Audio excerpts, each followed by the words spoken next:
Aujourd'hui, Valériane arpente les jardins, s'échepactive en bandoulière. Papa voulait lui offrir le dernier smartphone, elle a préféré une paire de jumelles. Hier, en sortant du bus qui la ramenait du collège, dans le sentier qui longe le petit ruisseau, elle l'a aperçu. Pas bien longtemps, parce que les copains et les copines étaient trop bruyants. Mais elle n'a pu se tromper. C'était elle, petite boule jaune, hochant de la queue, sur le garde-fou de bois. La bergeronnette des ruisseaux est de retour. Si elle est là, c'est que les autres ne devraient plus tarder. Valériane aimerait tant être la première à pouvoir l'annoncer. La rue est rentrée d'Afrique. Bonjour Valériane, Salut, monsieur l'appariteur. qu'est-ce que tu fais? Je cherche. Valériane, plutôt bougonne, n'a pas très envie de parler. Elle est en mission. Elle était là l'an passé. La Hulpe doit revenir cette année. Mais l'appariteur insiste. Viens Valériane, viens. On va s'asseoir sur le banc de Bastien. J'ai quelque chose à te dire. Depuis qu'ils ont fait connaissance, il y a quelques semaines, monsieur l'appariteur sent monter en lui un élan de sympathie pour cette fille si particulière. S'il est appariteur, il n'en reste pas moins garde champêtre. Avec émotion, il se revoit à son âge, camouflé dans les hautes herbes, essayant d'attraper tout ce qui bouge. Il a bien perçu la fibre nature qui anime la gamine. Tu as vu Valériane? On a choisi le meilleur aménageur qui puisse se trouver. Il réalise depuis des années des lotissements éco-responsables. Ouais. Valériane est décidément bien difficile à dérider aujourd'hui. Elle entend, dans le lierre du noyer de Jean-Pierre, le doux babil d'une fauvette à tête noire.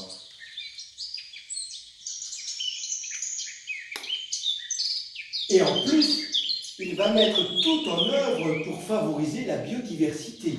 Mais arrête avec ça. C'est ouf de mytho ton Gugus. On en a déjà causé la dernière fois.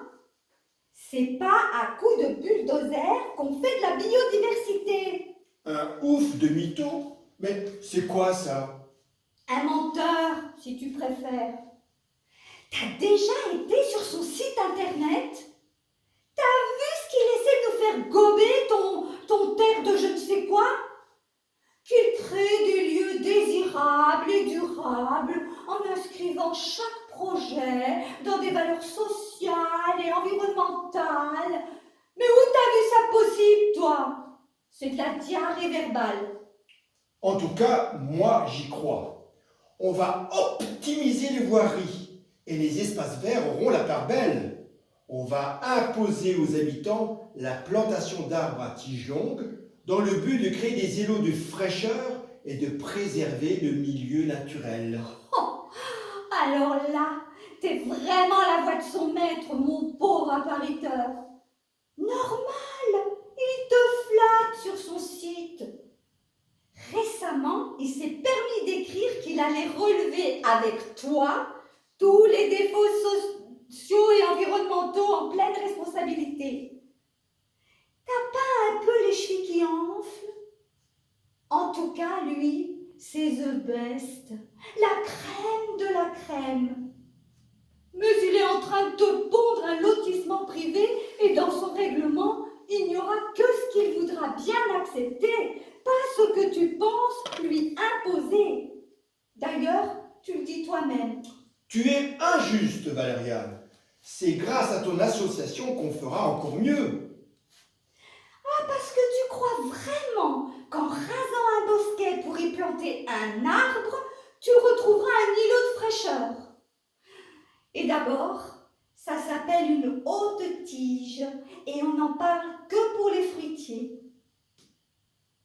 En fait, tu les connais, toi, les soi-disant écologues indépendants qui les conseillent en amont de leur projet pour savoir quelles espèces protéger ou réintroduire pour rétablir l'écosystème? Mais c'est du greenwashing, mensonge contre vérité. c'est un lotissement et pas une réserve naturelle qu'il te propose. En tout cas, nous, on attend toujours qu'ils nous racontent ce qu'ils ont trouvé dans les jardins, ces naturalistes indépendants. T'as vu? Une bande de mésanges à longue queue vient d'investir le mirabellier de Martin. Après quelques instants de silence, Valérien me reprend. Monsieur l'appariteur, tu peux m'expliquer toutes ces histoires de surface qui semblent poser tant de problèmes? Oui, avec plaisir, Valériane. Au début, le PLU avait divisé cette zone à bâtir en deux. D'ici, où nous sommes, jusqu'au prochain chemin, c'est la première. Au-delà et jusqu'au champ, c'est la seconde. La première fait 4,5 hectares et la seconde 1,3. Mais tu sais, la seconde ne pourra être construite qu'une fois la première remplie. Et c'est pas pour demain. Et la suite alors? Alors, pour couper la poire en deux, on a décidé de cantonner le premier lotissement à 2,5 hectares uniquement.